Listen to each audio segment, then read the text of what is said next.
मेरा नाम नेहा है। मैं एक साधारण परिवार से ताल्लुक़ रखती हूँ। पढ़ाई पूरी करने के बाद मैं अपने माता पिता का सहारा बनना चाहती थी।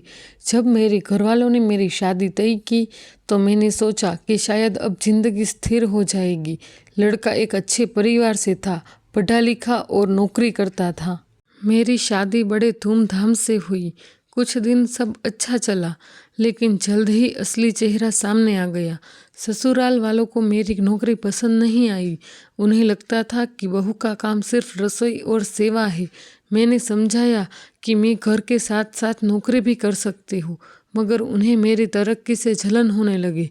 हर दिन कोई न कोई ताना, बहू तो अब ऑफिस जाती है, घर की परवाह नहीं, कमाने चली जाती है, घर कौन देखे। हमारे ज़माने में बहू ये सिर झुका के चलती थी। धीरे धीरे ताने जुल्म में बदलने लगे।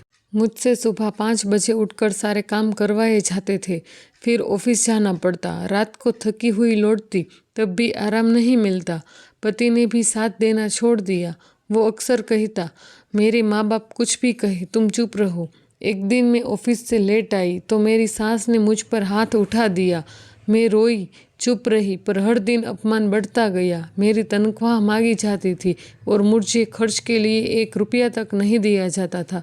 मुझे महसूस हुआ कि मैं बहू नहीं, बस एक कमाने वाली मशीन हूँ। जब यह सब हद से ज़्यादा बढ़ गया तो मैंने माँ को फ़ोन किया। माँ ने कहा, बेटी सहना नहीं, आवाज़ उठाना सीख। मैंने हिम्मत की, सबूत इकट्ठा किए, रिकॉर्डिंग, फ़ोटो, मेडिकल रिपोर्ट, और फिर एक दिन मैं सीधे महिला हेल्पलाइन पहुंची। पुलिस केस दर्ज हुआ, ससुराल वालों को बुलाया गया, कोर्ट में सब सामने आया। पति ने मुंह फेर लिया, लेकिन मुझे कोई फ़र्क नहीं पड़ा। मुझे इंसाफ मिला।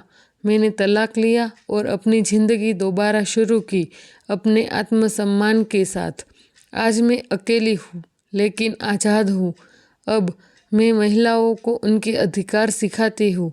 मैं जानती हूँ दर्द क्या होता है और उससे बाहर निकलने की ताकत भी है। अगर आपकी चुप्पी आपके सम्मान को छीन रही है तो बोलना ज़रूरी है, क्योंकि एक औरत जब खामोश रहती है तो जुल्म और बढ़ता है, लेकिन जब वो उठ खड़ी होती है तो एक मिसाल बन जाती है। मेरी कहानी एक प्रेरणा है उन सभी लड़कियों के लिए जो सहती है मगर बोल नहीं पाती।